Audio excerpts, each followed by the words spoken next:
que agora a gente vai para o principal, que é técnicas de vendas, né? Que eu trouxe aqui um pouco do que a Dani também comentou, né? De fazer a leitura do cliente, a própria Mônica também falou, superar a objeção.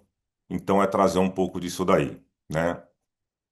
A primeira coisa que eu trago é a gente se preparar, né? Meio que nem aquela conquista quando você vai sair com a pessoa, né? Você se preparar para o primeiro encontro, porque é muito difícil a gente causar uma boa impressão num segundo momento.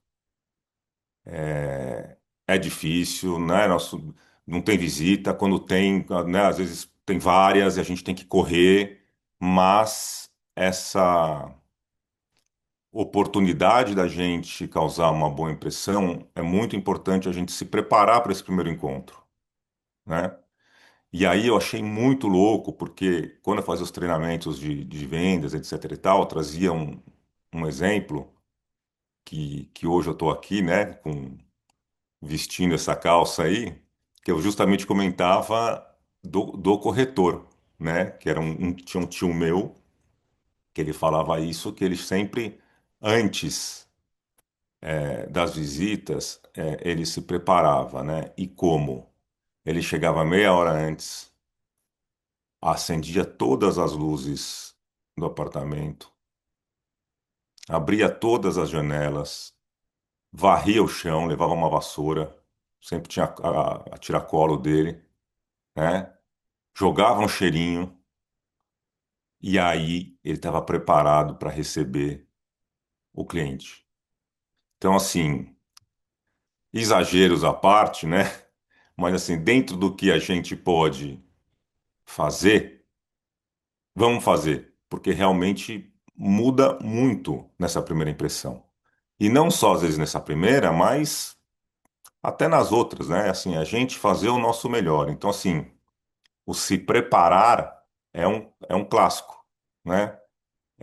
E aí eu trago uma outra coisa que a gente já falou aqui, acho que antes, acho que também em reunião de equipe, tudo, que é o não sei.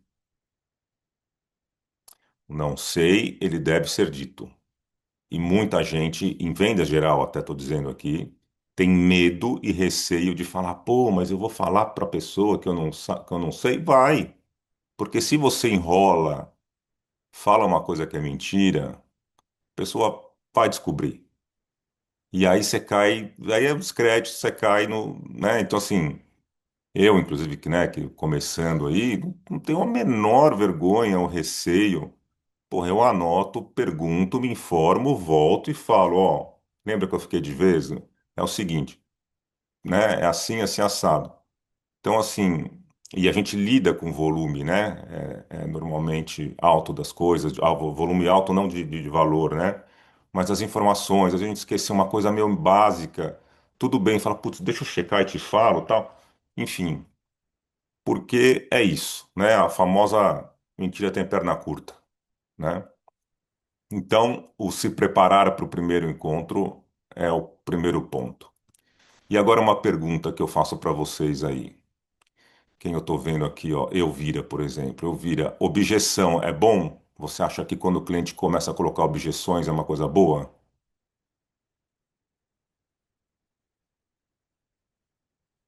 Elvira, tá ouvindo? Tá no mudo.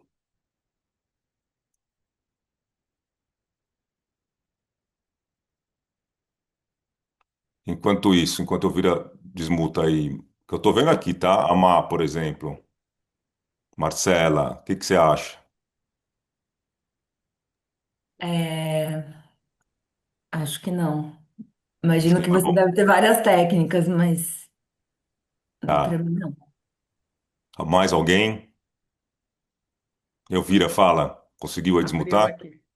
Bom, objeção, ela sempre vai existir, né, Renato? O cliente, Uhum. quando você traz para ele o que ele quer, ele fica em dúvida, né?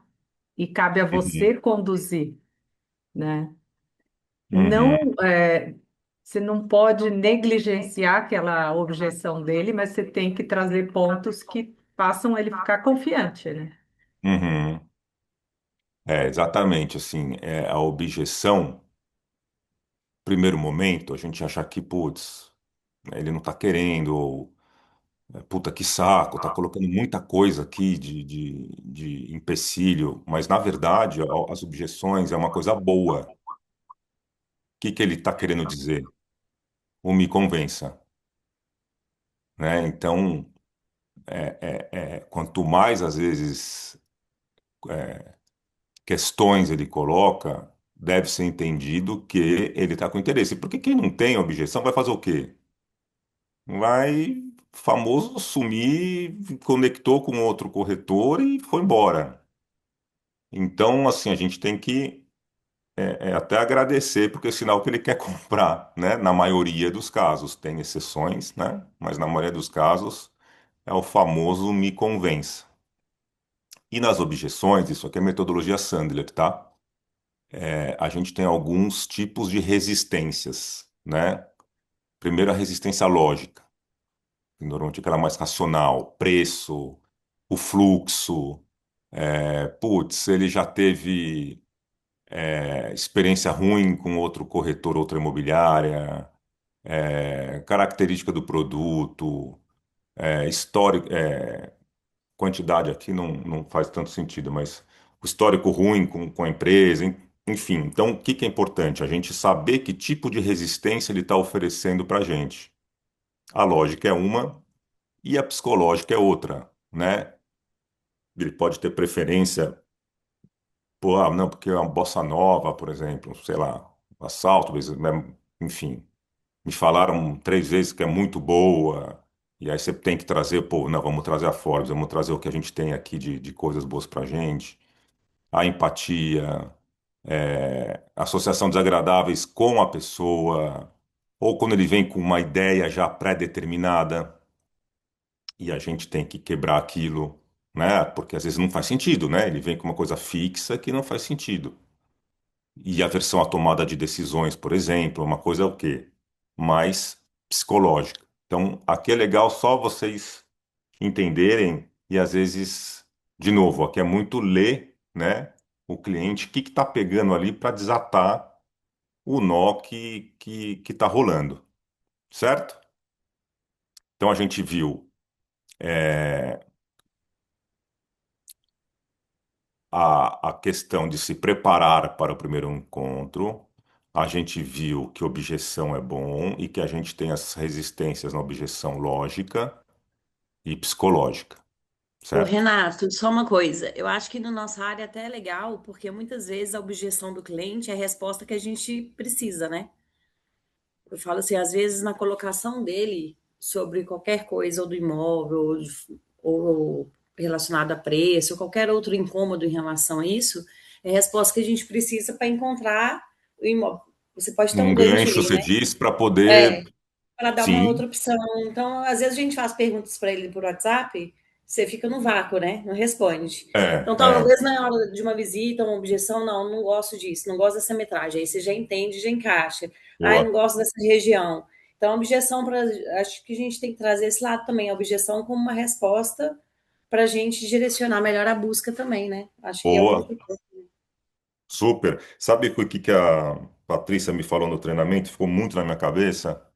A gente perguntar para o cliente o que ele não abre a mão, né? Tem o famoso tudo não terá, não sei o que, mas o que que você não abre a mão? Puta, eu não abro mão de, sei lá, de piscina e a metragem.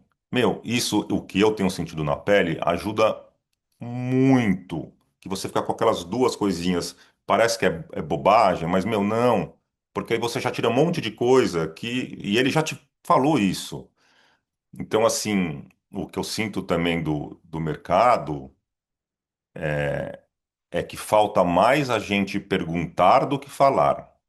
E isso é um erro da maioria dos vendedores, né? Então, assim, na visita, né, ao invés de, pô, aqui a gente tem a sala, tá vendo, arejada, iluminada, pô, ele tá vendo que é arejada, iluminada. mas pergunta, pô, para você faz sentido essa claridade? Aí o que que ele vai falar? Putz, claridade é tudo, né? Provavelmente, né? Nossa, muito bom, é tão difícil ter que. Então, assim, acho que assim, vamos ser mais consultivos no sentido de perguntar, e às vezes você conduz ele no bom sentido, perguntando, e ele coloca aquilo internamente, né? Por essa questão da luminosidade, por exemplo, é um ponto. Né? Tá vendo a piscina? Você não fazia abrir a mão? O que que você acha dessa piscina? Vai te falar assim, "Pô, essa piscina é maravilhosa, né? E deixa ele falar. Quando ele fala, é mais forte, ele concretiza e aí a venda tende a desenrolar melhor. Bom, aqui é assim, metodologia Sandler, né? Você vê uma metodologia da década de 60, conforme eu comentei, 70, e até hoje é maravilhosa e atual, enfim. O que que eles dizem, né? O porquê que as pessoas compram, né? Então, por que que as pessoas vão comprar um imóvel com a gente? Por que que as pessoas vão tirar do bolso um valor expressivo e comprar o curso da doutora Mônica que vai arrebentar? E aí, o que que a Sandler traz? Que as pessoas compram por dor e por prazer. Tanto compram por dor, ou prazer em dois cenários, pelo presente e pelo futuro. Pô, não entendi, me explica melhor. Então vamos lá, dor. A dor presente, por exemplo, um cliente que eu atendi com a Rê, que foi presidente da GM. Ele estava em transição de saída da GM, né, do cargo de presidente da América Latina da GM do ano passado para esse ano. E ele teria que entregar o imóvel dele, que quem fazia a locação era a GM, né? Ou seja, ele tem essa dor. Então ele teve, lógico, várias questões no meio, mas assim, ele precisava, ele entrou para locação, depois quis comprar, depois parou e depois voltou para locação e a gente alugou. Foi uma escola, né? Foi 8 meses atendendo, enfim. Mas ele tinha essa dor presente, né? Ou o cliente vai comprar para uma dor futura, que aí a Dani tá aí também, né? Mas, enfim, que eu tô atendendo uma menina, sabe, uns 30 e poucos anos, a Luísa, que ela tá em separação. Então ela vai precisar desse imóvel. Começou a ver, só que começou a ver muito recente, ainda está conversando, então a gente sentiu isso, conversando com o marido, a gente está uma fase até a Dani manda super bem, né? De ser um pouco até a psicóloga dela, enfim, a gente já criou o networking. Quando a gente começa a fazer follow-up, a gente, putz, como é que tá? Você tá bem? Tal, às vezes a gente vê um imóvel e fala, ó, eu sei que você está nesse momento difícil, mas, né, olha aqui esse imóvel. Então, isso é a dor. E depois o prazer, né? Que aí o Rafa mesmo, o Guaraná, fala isso, né? Então, o prazer do presente, que muitos dos clientes nossos já moram bem, mas querem ir para um imóvel, um apartamento, uma casa melhor, que é maior, ou que o sonho dele é ter um estacionamento para os carros dele, XPTO, né? Ou um prazer futuro. Trago também um cliente que eu atendi com a Rei, da casa lá de Alto de Pinheiros, que era a Vitória e o Pedro, que vão ter mais um filho, né? São herdeiros, não tem pressa, mas viram, né, no processo todo uma casa que eles amaram, é, e aí foram e engataram. Então, assim, é importante vocês lerem no processo que momento que ele está. Normalmente, na dor, costuma às vezes ser mais rápido, né? Principalmente aquela dor do presente. Pô, em que o proprietário pediu o imóvel, preciso sair daqui 2 meses, né? E aí, aí você localizando isso, a gente até se acalma para falar, bom, então tá nesse momento aqui de prazer ou de dor, enfim, ou presente ou futuro. Tranquilo, claro e transparente? Alguma dúvida? Então vamos seguir. Valores. Quero saber de vocês, o que que vocês falam quando o lead diz que o imóvel está caro, sem dizer que o Smart Valuation tá tanto, isso não vale. Ou até pensando em outra profissão, enfim, quando o cliente diz que o valor está alto, quem arrisca aí a falar o que que diz para o cliente quando Eu ele falo que fala, São tá Paulo é caro? caro.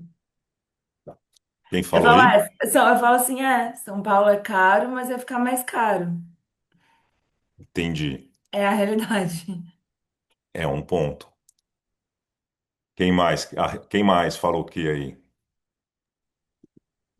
Produto que você quer custa isso. Não tem muito o que falar. O que você quer, esse é o valor. Não tem como baixar o preço, né, Renato? Não dá para.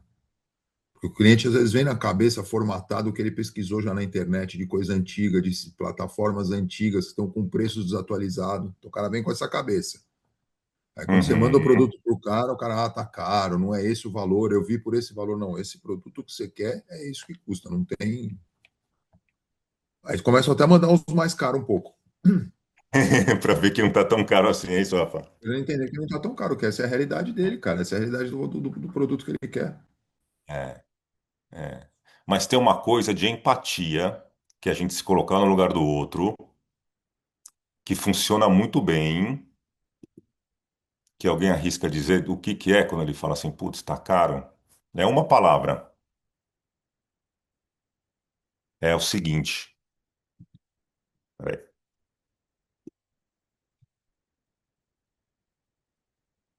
é o famoso te entendo. Quando a gente fala isso, e deve ser dito de bate pronto, eu te entendo, mentalmente ali, internamente, ele vai falar, putz, o Renato me entende. Ele tá do meu lado. E aí depois você pode trazer outras questões, como a Má falou, o Rafa, de que, putz, é o preço de São Paulo, eu posso trazer referência, você pode ir mais para o racional, trazer lá o Smart Valuation, trazer a valor presente os imóveis que foram vendidos há X anos atrás. Mas quando você diz isso, a pessoa se desarma, né? O te entendo, é muito forte. Então, de bate-pronto, ou até às vezes, um eu concordo, né? Eu concordo, São Paulo realmente está caro, não está fácil, né? Viver, por mais que o cara seja rico, porra, ele tem as contas dele de rico, né? Ele ganha muito, mas gasta muito. E às vezes a gente já quer convencer ele que não tá, ou que não, é isso. Não, se coloca do lado dele que funciona demais, É né? empatia, né, Renata? Empatia pura, pura, É. né? Porque aí ele desarmou, aí você fala, ó, tá aqui. Aí você pode ir pro racional. Eu particularmente acho que também ir muito pro racional, eu acho que é cuidadoso de você ficar pegando muito no valor, sabe? Só do metro quadrado, só das transações, porque tem uma coisa da emoção, né? Por mais que ele vai, lembra do prazer futuro que a gente falou agora? Porra, ele tá comprando com aquele tesão, com aquele sonho. Os ricos também tem um sonho dele, tem. Às vezes é mais simples do que a gente imagina, né? Eu tenho um amigo, inclusive, tá riquíssimo. Ele chegou em casa, sentou no sofá. Falou, já falei pra Fabi, mulher dele. Meu sonho é ter um sofá em L, que o meu sofá era em L. Então, o que que eu quero dizer? É a realidade, né? Porra, ele tem dinheiro, mas ele tem anseios, ele tem medo, ele tem várias coisas. E quanto mais a gente usar essas técnicas ao nosso favor, mais a gente vai se beneficiar, né? Então, com Ô, caro. Rê, Ah, pode falar. desculpa. Então, completando isso que você está falando, eu vejo o mercado de uma forma que é o seguinte: tirando o investidor que vai fazer conta e ele não tem jeito, não tem nenhuma venda que não tenha um fator emocional. E eu acho que o caminho para você ler o cliente é você justamente entender essa emoção dele, seja boa, ruim, ou a dor, ou não. Uhum, uhum, super, Não tem super. nenhuma venda que não tenha um fator emocional. Super. Eu acho que que é muito isso, porque também, assim, às vezes quando a pessoa, eu lembro que, assim, no apartamento que eu moro, a Juliana passou aqui na frente, mora no Real Parque, a escola de dança, a sede aqui do lado.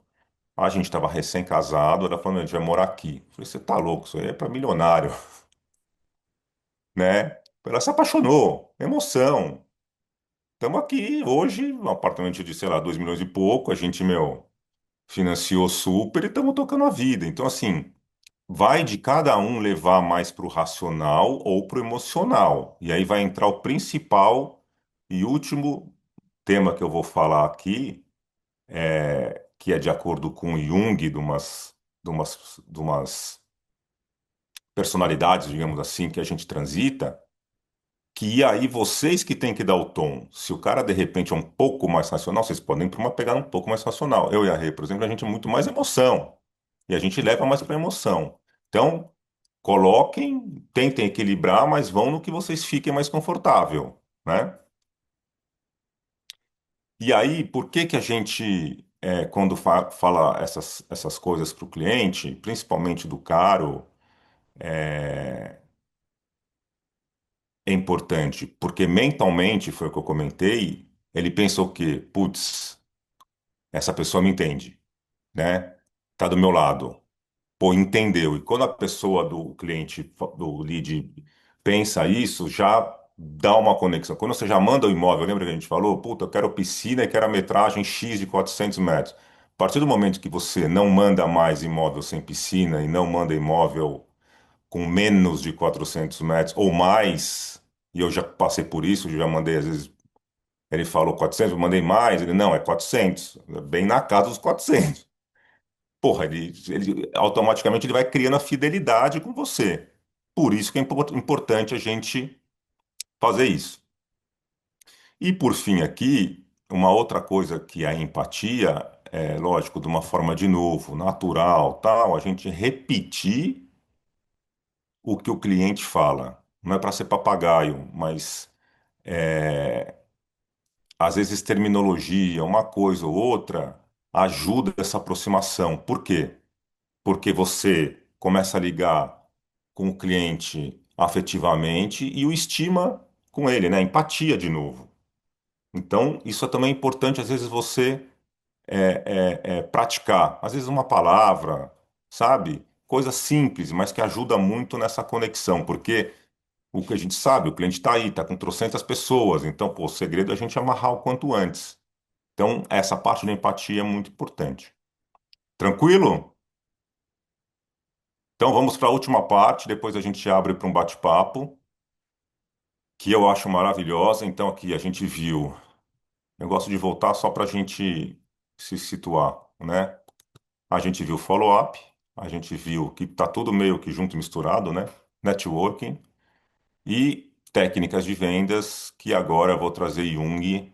Não sou um especialista, mas eu estudei isso e gostei e achei maravilhoso para trazer para a realidade, que é um conceito que o Jung traz, que eu acho que vocês deveriam imprimir e colar na frente da mesa aí de casa, do escritório de casa, de onde for, que isso aqui é maravilhoso, serve não só para a vida profissional quanto pessoal. Pergunta: alguém já viu isso aqui alguma vez, de Jung? Desses perfis? Doutora Mônica não vale, né? Que a gente já viu em Acho que uma a aula. gente já viu, em algum lugar a gente já viu. Até a gente já teve uma palestra dessa até, não teve? Sei. Teve Não da sei. Teve, né? Teve da MAP? Sim, sim. É. Então, isso daqui é maravilhoso. Eu acho que também não custa ver de novo, porque faz a gente Ah, sempre refletir. bom ver de novo. É, faz a gente refletir e a gente acaba sempre aprendendo, né? Que é o seguinte, né? São os perfis, né? Eu falei personalidade, mas a palavra certa é perfis. Então você tem o racional, o emocional, o lento e o rápido. E cada um de nós temos um perfil dominante, mas a gente transita pelos outros, certo? Então a gente tem, vou começar pelo meu dominante Renato, tá? Expressivo, que pensa e age rápido, e é muito ligado ao emocional. Esse é o meu dominante.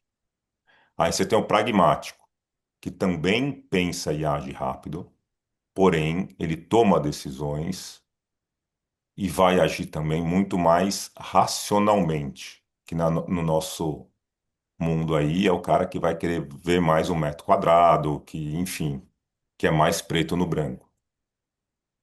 Aí a gente tem do lado esquerdo o analítico, que é um cara também racional, mas ele pensa e age mais lentamente.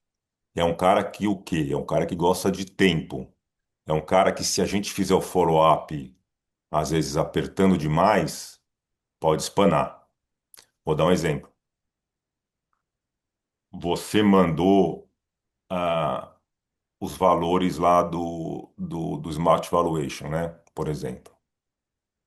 E aí você vira para o analítico e fala assim, ó, tô te mandando, analisa, não tem pressa, digere, que a gente volta a se falar. É a coisa que ele quer mais ouvir. Ele quer tempo, né? Ele quer tempo para pensar e também age racionalmente. E por fim, o quarto é o afável, que é o cara também igual ao expressivo, que é muito ali emotivo, age muito pela emoção, e é lento, como o analítico. É um cara que preza muito pelas relações, pela confiança. É uma pessoa que tende a virar um cliente recorrente uma vez que ele se conecta com você.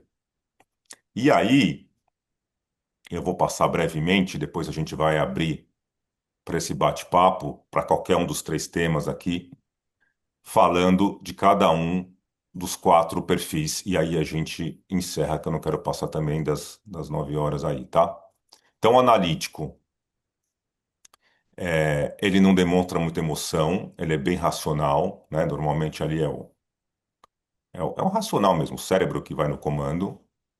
É uma pessoa normalmente que é super justa e age muito baseada em princípio e pesa muito vantagens e desvantagens e as consequências das coisas. E depois é legal até a gente fazer um exercício, se vocês toparem, de pensar num cliente que vocês atenderam ou que vocês estão atendendo e ver onde ele se enquadra. E vamos ver se a gente faz isso aqui. O pragmático. Normalmente esse cara, às vezes é do mercado financeiro, né? Que não tem muito tempo a perder, que é muito prático, que vai direto ao assunto. Às vezes até é obstinado. O pragmático, normalmente, ele tem um esporte, ó, até coloquei aí, individual, né? Que é ele e ele, não é time. São organizados, mas não são metódicos. Muitas vezes a gente acha que, puta, ele tá sendo grosso. Não, não, é o jeito dele. Ele é preto no branco e é o perfil dominante dele. E ele admira o expressivo, né? Até o expressivo se gesticula muito, porque a velocidade se une na decisão, né? Então, o pragmático expressivo tá aqui, ó. Tá vendo? Pela rapidez. E por fim, opa, pulei o afável. E o afável, que é aquele cara que gosta de tempo e percebe, quando a gente fala para ele, não, tá aqui os números, tal, pensa com calma e me volta. Também não é para deixar aberto. Lembra do follow-up? Você vira e fala, ó, não tem tempo, tal, mas quando você acha que você consegue, né, me voltar aí para gente retomar a conversa? Não, aqui acho que em uma semana, perfeito, follow-up feito. Então, para não ficar solto também, né? Bom, o afável, ele é compreensível, né? Ele cria empatia, então ele tem essa questão também da empatia que é importante. Aí, ó, o pode demorar na decisão. Ele admira, o que é interessante, o afável pela frieza. E como expressivo, ele decide com mais emoção, né? E aí, tem, enfim, várias coisas a pensar aqui, onde liga o pragmático com a afável, enfim, aí é um mundo grande que dá para discutir. Mas o que é mais importante aqui para vocês é vocês fazerem essa leitura de qual que é o perfil dele e dançar conforme a música. Não significa que você vai mudar completamente, vai. Não, mas assim, eu, Renato, que sou expressivo, tô falando com um cara pragmático, que é o contrário, assim, né? Que eu, pô, sou emoção total e vou falar com um cara racional, eu procuro não ficar tão somebody love, eu procuro ir mais direto ao assunto. Se você, né, por exemplo, o Rafa, que me parece, arriscando aqui, é mais para um pragmático, né? E tiver falando com, chutei aqui, com um expressivo, tentar ir numa pegada às vezes mais não tão racional, né? Então é saber como é que está teu cliente e dançar meio que conforme eu, por exemplo, estou falando com um pragmático, eu já costumo falar mais rápido, costumo, né?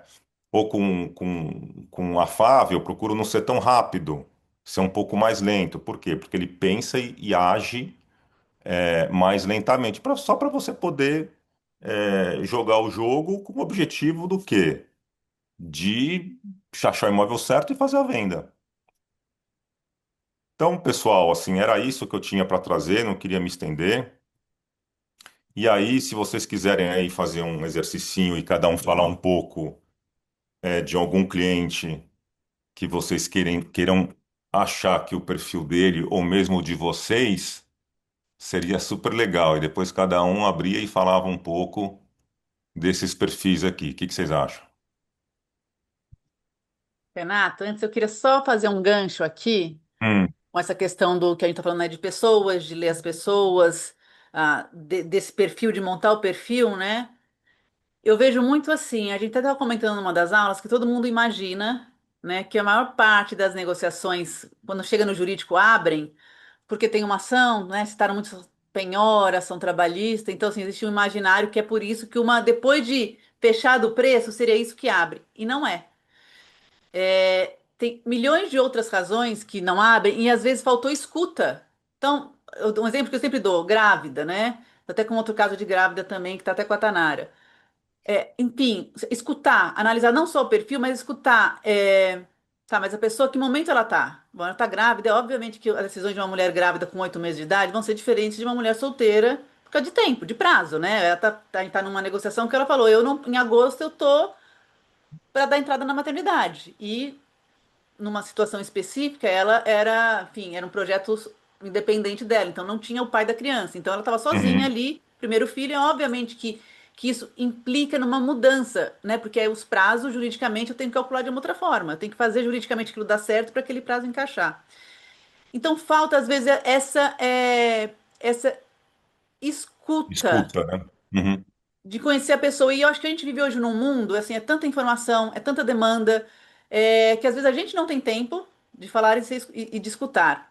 E os nossos clientes também não, porque eles não estão ali na praia, no Caribe, tomando, enfim, na Riviera sei. Francesa, tomando um drink, né? Por mais que eles tenham dinheiro, eles também têm, né?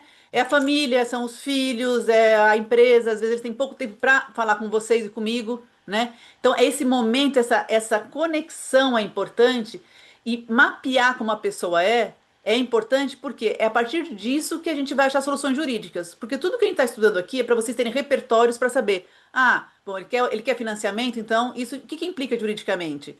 Ah, não, ele não quer, ele quer um consórcio. Não, ele tem dinheiro, mas a aplicação, o bônus dele só entra no final do ano, né? Então, ler a situação, ler o perfil é importante para depois achar, depois de fechado o preço, achar as soluções jurídicas que implicam em prazo, em forma, em garantias jurídicas. E desse perfil, por exemplo, tem gente que tem muito dinheiro, mas que é uma pessoa que tem mais receios. Então ele vai querer milhões de garantias. Ah, mas e se acontecer isso? E se não der certo aquilo? Então essa leitura é importante. A Elvira também tem vários casos, porque ela tem clientes de famílias muito tradicionais, que essa leitura. A gente teve um caso grande também que ela falou: se a gente abordar ele com essa questão desse jeito, não vai, ele vai abrir. Porque são pessoas que muitas vezes não estão precisando tanto vender, porque tem outros recursos. E é o que você falou no começo, as pessoas ali. ela já mora, ela não precisa necessariamente sair. É diferente quando a gente está falando do alto luxo, da pessoa que está ali comprando o primeiro apartamento de Uhum, 500 mil reais. É diferente, né? Então, essa. E o bom que eu acho é que vocês entendem o público de vocês, porque vocês fazem parte do uhum, nicho de vocês, então vocês conseguem escutar mais fácil, né? Então, acho que são vantagens aí que são super importantes nessa leitura. Eu, por exemplo, eu vejo aqui de trás da mesa, quando chegam as questões, o quão importante é superar do preço é entender o que que a pessoa precisa e como a pessoa raciocina ali. Porque senão trava. A gente teve essa semana uma compra, foi até do. Não é de ninguém que está aqui. Mas assim, começou a ficar animosidade no e-mail entre comprador e vendedor. Aí resolveram colocar os dois para falar. Gente, foi maravilhoso. Porque assim, um entendeu que o outro estava de viagem, e aí entendeu que o outro estava precisando também, tinha ali, o apartamento também era da família da mulher, e precisava dever ali satisfação para o familiar. E foi maravilhoso. Por quê? Porque conseguiram escutar o que todo mundo precisava ali. Então, só esse é a parte, porque é uma coisa meio básica, né? Mas assim, lógico. mas o básico eu acho que é super importante Não, e nesse sentido. viajando aqui, mas talvez só, né, antes que eu esqueça aqui, talvez até assim a gente passar para vocês um pouco desse perfil, você jurídico, eu digo, né? Ou como via gestor, tem que pensar, mas assim, só de dar essa dica, porque vocês vão pegar o cliente é novo ali, né? A gente que está na tratativa, aquele processo todo, se É. faz isso, putz, é bom para todo mundo, né? E às vezes é um slide desse que você fala, puta, a pessoa é mais para pragmático, né? A pessoa é mais para analítico. É super importante que, por exemplo, vocês imaginam que a gente aqui, enfim, eu estou aqui no papel que vocês me conhecem, eu estou no jurídico da imobiliária. Mas a gente tem ali, mas eu atuo muito como jurídico de vendedor e comprador com meus clientes. Mas no nosso caso, né, eu sou advogada de vocês. No nosso caso aqui, no nosso exemplo. Mas você vai ter um advogado do vendedor e um advogado do comprador. Gente, ninguém tá vendo nada, não tá vendo o concreto, não tá vendo a vaga de garagem, não tá vendo a piscina, não tá vendo a aflição de ninguém, não tá vendo se tá grávida, se não tá, se divorciou, não. Porque eu cansei de ter casos que eu falei, nossa, as pessoas estão tão nervosas, aí veio, mas tá se separando, gente. É óbvio que alguém tá se separando, mesmo que queira se separar, tá nervoso, né? É óbvio, né, que tá, enfim, ninguém tá feliz ali se separando. E isso é tão importante passar para o time técnico, porque a gente está ali vendado, gente. A gente tem um papel e a gente tem um monte de papel. E todos os advogados envolvidos também estão, cada um no seu escritório. Então é tão importante essa informação, né? Porque às vezes é o que você falou, às vezes você passar para determinadas pessoas, você passar uma coisa técnica, a pessoa se ofende até. A gente já tive clientes que eles se ofenderam com certas coisas, e aí fala assim, mas eu estou comprando o apartamento da minha vida e você me vem com dados técnicos, entendeu? Porque a pessoa era assim. Então é super importante. Por isso que eu acho que um trabalho de compra e venda de alto padrão envolve um time. Envolve a figura que eu uso é um time de vôlei. Todo mundo, cada um na sua posição tem que ser muito bom, um time campeão, mas cada um tem uma função. E na hora que todo mundo entende como é que funciona todas as funções, a coisa flui muito melhor, né? E o jogo sai muito mais bonito. E só um parênteses aqui antes que eu esqueça aqui, da gente fazer esse exercício. E segundo ele, o Jung, a gente tem o dominante, o perfil, mas a gente transita nos outros. E quando a gente está fora da nossa casinha, por exemplo, fora da Jardins, fora de uma visita, e por outro lado, o cliente também, a gente transita mais nos outros, a gente diminui a porcentagem, digamos assim, do eu expressivo. Aí eu estou num lugar que eu nunca fui com cliente. Eu tenho de ser mais os outros perfis do que o expressivo. Por isso que é importante e legal a gente, quando puder, falar, pô, além do networking, né? Vamos tomar um café, vamos almoçar, né? Porque além de você criar o relacionamento, a pessoa transita nos outros perfis e fica mais aberta, né? O pragmático, por exemplo. Se você está levando, eu acabo levando mais para o lado emocional, porque eu sou assim e tá tudo certo. Se você leva, por exemplo, para um almoço, ou começa a criar uma relação fora daquela coisa do trabalho, você tende a criar essa conexão e equilibrar mais. Por isso que isso é importante.